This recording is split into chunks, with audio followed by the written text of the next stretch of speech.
It's the BS Movies Podcast with Brian and Shelly. Welcome to the BS Movies Podcast. I'm Brian. I'm Shelly. And thanks for tuning in again here. We certainly appreciate it. This week we are going to go ahead and talk a little bit about the best stuff that we've seen thus far in 2016. Yep. At the time of recording this podcast, it's about halfway through the year.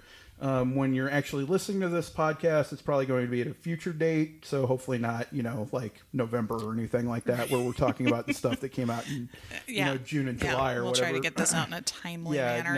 It won't be that long. It'll be a few weeks or something like that. So, okay. So, we'll just ultimately just go through a few movies here, talk about like ones that we feel sort of stand out, and some ones that maybe you should check out. So I'll just give a couple of like quick ones here real quick in terms of ones that I feel are definitely worth taking a look at. We're not going to talk really in depth about them. So Zootopia and Finding Dory, I feel like everybody should probably know about those movies. So I don't feel like I should have to give it a shout out at all. Right. I definitely, we went and saw a movie called Tickled this last weekend, which I really enjoyed a lot. I did it's too, crazy. I've already recommended it to friends. The less you know, the better going into it. And we also saw De Palma. I've actually seen De Palma, 1.5 times now because I fell asleep during the late show of that the other day. Oh, and then Deadpool and Captain America are both fine movies. If you like that sort of stuff, fine, but they don't need our help. So ultimately, we'll talk about a few movies here. So why don't I go ahead and get us started here in a movie that we saw together. Hello, my name is Doris. Yes. So one of the things that I really appreciated about this is Sally Field. Why is she not getting more work? Exactly. She's fantastic in this. Did you know that women over 40 exist? Hollywood does not know this. Not only I'm looking at one right now, but have a bit of a sexual drive and want to be in love and have some feelings and crushes. And who knew? Who knew that could happen? Yeah. Just like it starts out, and Sally Field seems like the biggest sad sack in the world. And just sort of like. You feel the people laughing at her, and you sort of feel sorry for her. And because she's a. It's like she works at a startup, kind of modern magazine, but she's a holdover from the previous magazine. Regime, so she's sort of like the little accountant lady that they had to keep on. Right. That she's just kind of this quirky little lady, and she kind of finds herself by a crush she gets on Max Greenfield, who is Schmidt from New Girl. Yeah, Joe Johnson, is that his name? No, Max Schmidt is his... Yeah, Max Greenfield's his real name. I can't remember the character's name. I don't remember. Oh, that's fine. But, not a big deal. Yeah. But it's one of these things where you see the matching together and you're just like, this will never work, right? Like this is such an odd pairing of two people, and you're like, obviously Sally Field can do anything, Right. So you always have to sort of give her credit, and you're happy to see her doing work and doing good work. Right. So I really appreciated this movie a lot. It was directed by Michael Showalter. Yep. And it was part of the they did Stella together and something else. They were all together in the same, Michael Ian Black and David Wayne. Yeah, but those are the same sort. Those were the same guys that are sort of part of the Wet Hot American Summer, and that sort of stuff. It's not exactly like that. I thought maybe it would have sort of an edge to it or something. Yeah, and it's not it's really... sort of a sweet... after I there's got not done, really absurd... Kind of this absurd humor that they tend to do with those things. It's just... As I'm walking out of the movie, I just found myself sort of smiling, and just wow, that was so unexpected, and... It definitely feels like it's found an audience because it did sort of open wider and stuff like that. So I'm really happy to see that. No, it's a really lovely kind of little movie. You have some quaint and it's funny. It's got some cringe-worthy moments, for sure. And I did appreciate just somebody that sort of, I like to daydream and sort of just get caught in my own thoughts at times. And they kind of portray that with her, right? Which I found really funny in the way that they kind of show this, but also like, okay, well, I'm not the only one that's just out there having a daydream about, whatever. Right. And so she's just really lovely. It's very sweet. Like, it was one of those movies I did find myself thinking about it a lot. Oh, yeah. After I saw it, because I just thought that was just a nice movie. Right. And it's something that you could recommend to anybody. Mm-hmm. Like, anybody would see that movie. You could recommend it to your mom, and your mom would like it. You know? Oh, for sure. I mean, and I just feel like it's just such a well-executed movie. Mm-hmm. So, anything small and that's done that well, I usually like to, give them some props. So. Right. Okay, well, my pick for one of my favorites for the year is a movie called The Invitation, which was directed by Karen Kuwasama. I hope I'm saying that right. Mm-hmm. She was the director of Jennifer's Body. Right. And a couple of other like I was things, I was a little surprised because I was just like, she did this, but like it's way different in tone than any of that sort of stuff. Oh, yeah. No, this is much quieter. Mm-hmm. The premise is it's Logan Marshall Green is the actor who sort of reminds me of Tom Hardy. He's kind of got a Tom Hardy look about him. Oh, yeah. So budget Tom Hardy.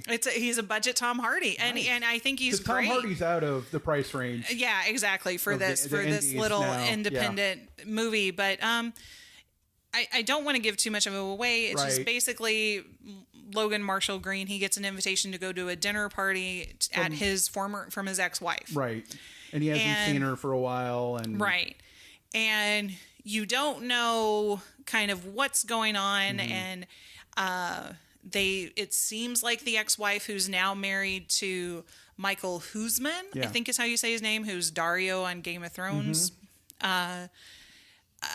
They've maybe joined a cult. Right. And they're trying to recruit their now friends into the cult. So it's really a simple... It's a real simple setup. Simple movie. It takes place in this house on the evening of this dinner party, and kind of these things unfold, and you don't know, okay, is she crazy? Is the Logan Marshall Green character crazy? Is everybody crazy? Like, what? You don't fully understand what's happening. Yeah. Which I like that. I don't always want to know. Yeah, I love the way they slowly turn up, like, the paranoia, absolutely. And, so you're just like, things seem a little off, and then like, and again, we don't want to say too much because like it's better going. Yeah, and it's definitely worth checking out. But it is there are some of those things that happen where, it kind of speaks to those of us in polite society where sometimes you feel like something's off, but you don't want to say anything because you don't want to come off as rude to your host, and you don't want to seem crazy. Right. So yeah, it is kind of a slow burn as these things sort of amp up during the course of the evening. So I picked that because I really enjoyed it, and I think it's worth people checking out because it didn't get a lot of. It was here in Phoenix for I think a week. A minute. Yeah, and I 1 minute. Happened to catch it. And I did not catch it before it left. I had to watch it on iTunes. Yeah. So it's definitely worth checking out. Oh yeah, I really enjoyed that movie a lot. Yep. And a lot different. I mean, kudos to the female director Karen Kuwasama. Like I said, it's a lot different than some of the other things she's done, which she's also done Aeon Flux and Girl Fight, and Jennifer's Body. This is a much different. Yeah, tonally, it's a lot different. Just a lot different, but really great, really worth checking out. Yep. Okay, so my next pick in terms of one of the films that I've really enjoyed here in 2016, and it's another very slow burn. It's The Witch. So The Witch did, in fact, also seem like it found an audience, and I'm really happy about that. I think it made some horror... You can get a Lego playset of witch characters. I mean, tell me about it. Doesn't want that? Tell me about it. Yeah, exactly. And so just it's set, in sort of an undetermined sort of, like late 1600s, early 1700s in America, or I'm sorry, late 1700s, early 1800s in America. Yeah. And, it's just a very small society, and a family has been ostracized because they think that they're evil or whatever. Yeah, you really don't know why. It's like that part's already in flux when the movie starts. They're basically being thrown out of the colony is the start of the movie. And so just like this is somebody who knows how to use a camera, because like it's just so elegant and beautiful, and like it's a very small, like there's not much going on in terms of the set, like it's a house and some woods basically, right? But man, like just the feeling you get, sort of. Yeah, it does, like you said, tonally it's just very creepy. Yeah. And now I was not, I feel like this is one of those, like when I've only seen it once. I saw it in the theater. Yeah. I didn't love it. Yeah. And I don't know if it was because I had read so much about it and I kind of fell into the hype that I was sort of disappointed. Yeah. But I've thought about it since then, and I definitely want to check it out again. I think on a second viewing, I probably will enjoy it more. Yeah. Because there are, like you said, there's just the person, the director knew how to use the camera, and it just looks gorgeous. Beautiful. Just absolutely just immaculate. And Robert Eggers is the director. Yeah, Robert Eggers. I believe, if I'm not mistaken, this is like his first real major movie. So, like he's done some small stuff, but never anything that gave you the idea that he was capable of making something like this. So, it's he's just made some shorts and stuff. It is very slow. It is very slow. So if you like, there have been people that I've recommended this movie to, and they've very much liked it. I've recommended it to other people, and I give everybody the same warning. I'm like, if you're expecting like a lot of stuff to happen, this is not the movie for you, right? But like, if you want something where it's just like, it's an onion where you're just sort of peeling a layer back, one after the other, and sort of seeing where it's going. Like, to me, it was just wonderfully done at that. And like, to me, this was like one of the old Grimm's fairy tales just brought to life. That's what it felt like. Right. Well, and the tagline was like a New England folktale. So it definitely has kind of that Grimm, especially those original Grimm fairy tales, not the Disney ones. Right. That are very dark and have some sinister. Right. That haven't been Disneyfied. Right. Right. So yeah, it's one I definitely need to check out again, because I think maybe either I missed some stuff, wrong frame of mind or something. Yeah. You know how sometimes you go to a movie and you're just not quite ready for it. It could be that it's a really slow movie and you were just bored. Well, that could be it. But I do like, I usually give those a chance and can kind of get through them. But I definitely appreciate it. And I think the girl that plays the daughter, Thomason, Anya Taylor-Joy, is she's amazing. And you don't quite know what's happening. Oh yeah. And nothing. I mean, nothing is as it seems. Exactly. And so like, it's one of those films where like you sort of find out on the same time frame as everybody else when it's happening, and like I loved it. It's definitely one. I think this will definitely stay on my top 10 for the entire year. It sort of reminded me of the way that Ben Wheatley makes films. He's the guy who did A Field in England. He's got one out. I haven't seen High Rise that I haven't seen yet, but I've heard it's very, very good. So, yeah. So yeah, definitely. I saw High Rise. High Rise is definitely. That's an experience. Yeah. That's a talk for another time. But my next pick is Green Room, directed by Jeremy Saulnier. Yeah. Hope I'm saying that right. I think so. And sadly, Anton Yelchin is the main character in this movie, who we've lost, who I think is a really great actor, had a whole lot of potential, and is just really sad. What I'm really sad about is that he was a genre actor. He did horror movies and he took them seriously. Yeah. And like, major Hollywood stars don't do that. And so like, when you lose somebody like that, that really that hurts. You'll hear us talk about our love of horror probably quite a bit. Probably every podcast. Yeah. So.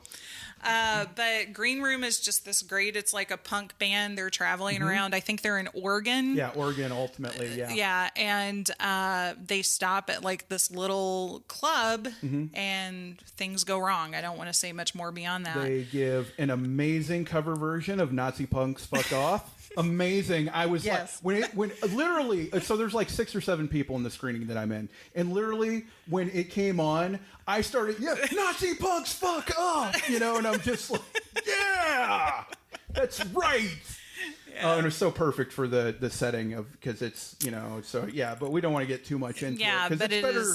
He's one of those, another one of those directors where he sort of looks at things from a slightly different perspective. And so, like, he can take a story that, like, this is not a super original story when you get down to it ultimately. No, but it's one you've definitely seen before. But the way that they look at it, gives it sort of a fresh perspective and new eyes and makes it.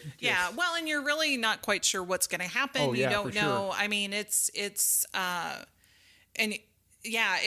really great. I really enjoyed it. Patrick Stewart's in it as plays an amazing bad guy. Yeah, just really chilling. Because my favorite. This is always my favorite type of bad guy is the quiet one. Yes, who never raises his voice. Absolutely, because if you can scare me when you're not raising your voice, right, then you must be terrifying. And doesn't appear maniacal. Right. Like shows up and is sort of completely reasonable. Yeah. Like, we're gonna do Seems like this. the voice of reason in this really bad situation. And you're like, okay. And then you're like, well, wait. If you start to think about it too much, you're realizing they're kind of, he's not being reasonable. Exactly. He's the bad guy. He doesn't have my best interest at heart. Exactly. And it's just really, really great. So definitely check out Green Room if you get a chance. Like I said, I know we're kind of moving through these quickly, but I don't want to ruin things for people. No, I definitely, exactly. Like a couple of them are sort of films where like you're just going to have to sort of take our word for it and just go see it, because like the less you Jeremy Slotner. Saulnier.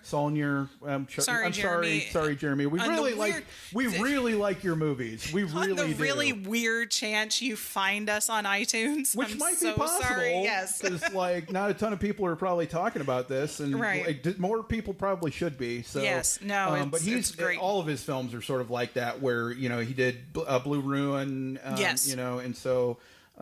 Just a really, really solid director, and I'm excited to see what he does next. Yeah. So my favorite movie of the year so far, and like to me, this isn't even a contest. Like this, it's just this and everything else so far this year is The Jungle Book. Like The Jungle Book to me is unbelievable. Like it's one of those films.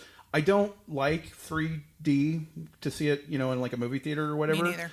But this is one movie where I actually made the effort to see it in 3D because, like, I just felt like they're going to utilize it, and man, did they utilize it well. And, like, just these amazing sweeping camera shots, and, and I'm sure, a lot of it's CGI, and, it's all, like, tricks and stuff like that.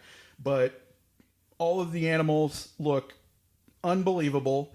The voice cast that they got, Idris Elba plays Shere Khan. I mean, like, is there anybody with a scarier voice than Idris Elba?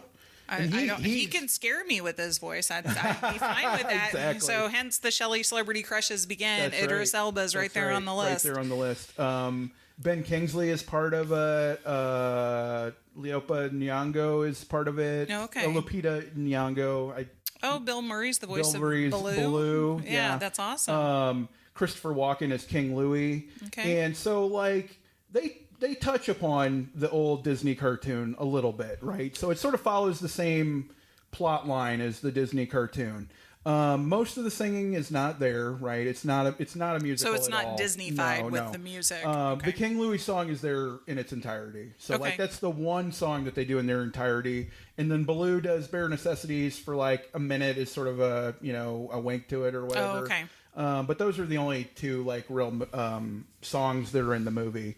But just like unbelievably breathtaking. And I saw where they shot this. They shot this on a sound studio, right? Really? Yeah. Wow. And like they built some of the sets, right? Some of the sets are legitimately there. But I would say 90% of the stuff is CG. And like those are always, I mean, how many times have I talked to you about bad mouth and CG movies, right?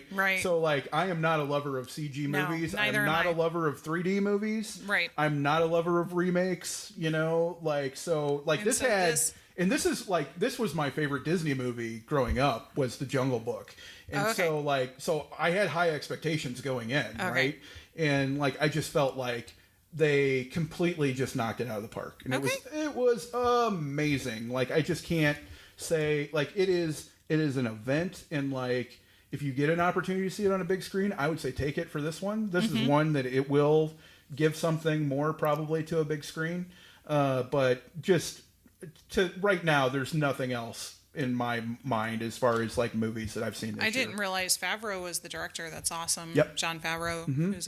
And I didn't see it because my least favorite of the Disney movies as a child is The Jungle Book. Like, it really scared me. So as creepy. a kid. Oh, it's a creepy one. Yeah. So it didn't. Which is probably the reason why I liked it the most. No, yeah. But it I was like, oh, how dark. Like, Shere Khan, tell me more. Yeah, like it weirdly creeped me out. And I even had like my mom, I belonged to like the Disney Book of the Month Club. And so the copy of the Jungle Book, like I would hide in her room at night because I was so scared of just even the book. So, but now based on your recommendation, I'll have to, I'll have to check it out and see if it's... I loved it. Like I don't use that word lightly usually. Right. Like usually, so like I was that critic at the end of the year where I would have like a top 10 list and I would say, these are all films that I liked, right? Right. There's like 2 films that you need to see this year, and it's X and Y, you know. But like the rest of them are all good, and I like them a lot, and like I would watch them again probably. But like I feel like that most years where there's 1 or 2 things that like really stand out where you're just like, wow, I'm not going to see anything else like that, like Gravity was like that for me. Or like No Country for Old Men was like that for me, where it just grips you from the second that you walk in and never lets go. Right. And so like this was the same sort of thing where I was just like, and I had every reason in the world to hate it, so. No, it definitely had some strikes against it. It sounds like going into it with it being 3D, CG, your favorite Disney movie. So it's a remake essentially. Oh yeah. No, it's getting good. I mean, I've read nothing but good reviews on it and the performances and everything. So it's one I will put on my list to check out. For sure. My, I don't know if I want to say it's my favorite movie of the year so far, but it is one of the favorites among the ones I've already mentioned, is Everybody Wants Some, directed by Richard Linklater. Which I haven't seen, so this is one that I need to add to mine. It's so fun. I mean, if you like Dazed and Confused, I love Dazed and Confused. This is sort of its... I guess the spiritual sequel. Yeah, sort of the 80s version of it, right? It's the 80s version. It's these guys. It's like the summer of 1980, 81. They're baseball players, college baseball players. They've got a house. So what Linklater does so great is he takes kind of this great moment in time. And that's what this is. This is the weekend before school starts, before college starts. These guys... settling into the house and kind of bonding over baseball and girls and music. And so, I mean, if you like Dazed and Confused, you're going to like this movie. I think it's just a great, I can't wait for it to come out on DVD or Blu-ray so I can watch it back to back with Dazed and Confused, because I really do have a great love of Dazed and Confused. For sure. Linklater definitely does, I mean, it seems kind of silly because I remember the 80s to call this a period piece. Like, I think we think period pieces, we're thinking like these like costume dramas. But at this point, 80s is really a period piece. But it is a period piece. It gets right, like the cars, the costuming, like what the kids are wearing, just the way what they were into. So the music, I mean, Linklater's always got great soundtracks. Always amazing at that, yeah. And kind of staying with like, there's not a lot of big names in the cast. Like they're guys like you're definitely gonna know. Wyatt Russell's in it, who is Kurt and Goldie's son. Kurt Russell's son, who I didn't know. Like I'm like, oh, good pedigree. Yeah, he's a nice looking guy, and then I like look him up. I'm like, well, this is why. That's a shocker.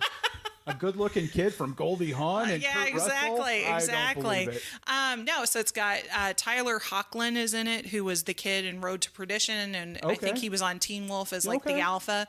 So it's got some like if you see him, you're like, oh, I know that guy. Yeah, you know that guy. You may not big stars, but like they're so great, and I think it gets the camaraderie of being on a team, and just it was very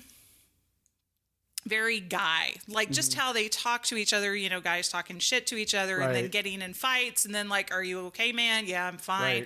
And then kind of getting over it. And again, Linklater's just so great at kind of this moment in time. So it's just these 3 days before school starts. these baseball players getting to know each other. Yeah. And hanging out sort of bored. Right. Like not a lot of things to do at the house, you know.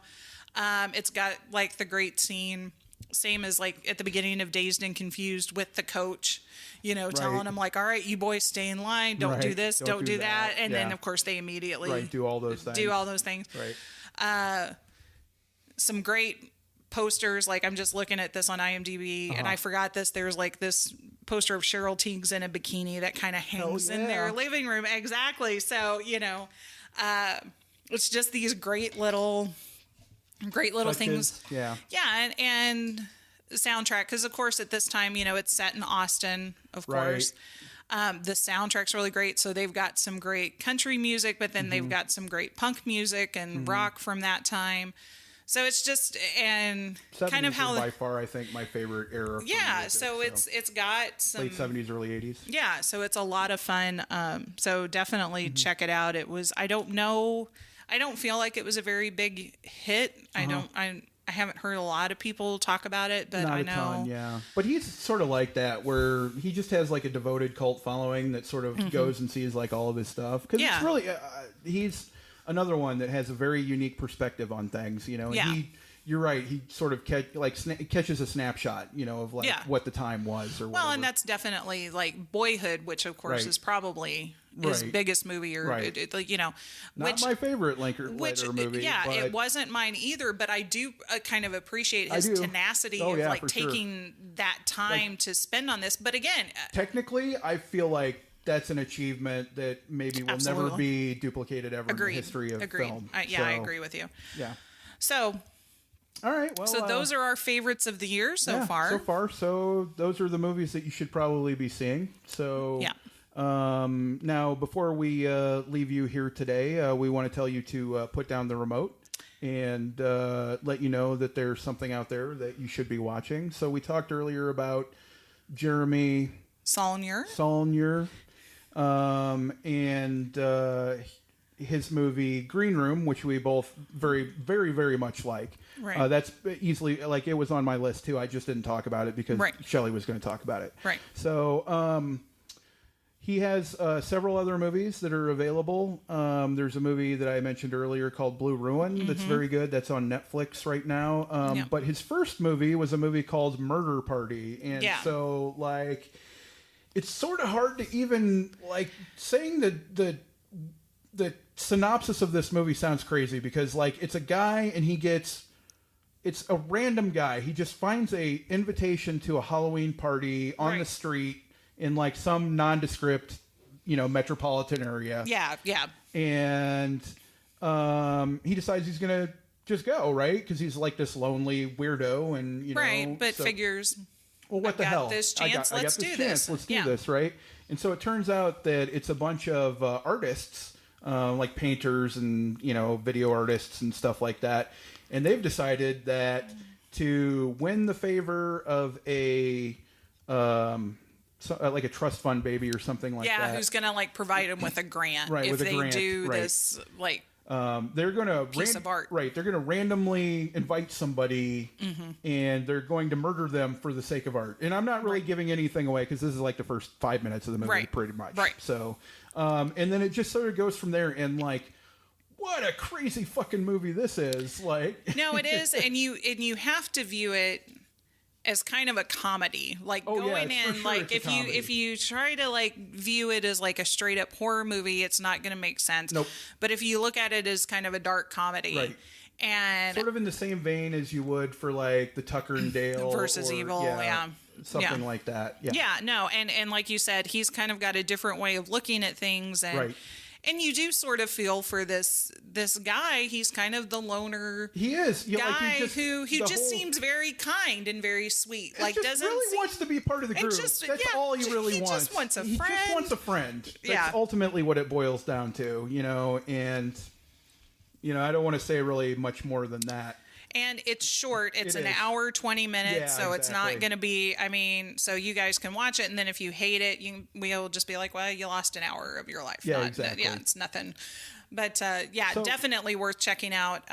So, well, thanks again for listening. I'm sure that you'll be tuning in again here soon for another topic. So, all right. Thanks for listening, everyone. Bye. Join the conversation at BS Movies Podcast on Twitter, BS Movies on Facebook, and at bsmovies.co. If you like this podcast, please take a moment to rate us on iTunes. Sharing is caring.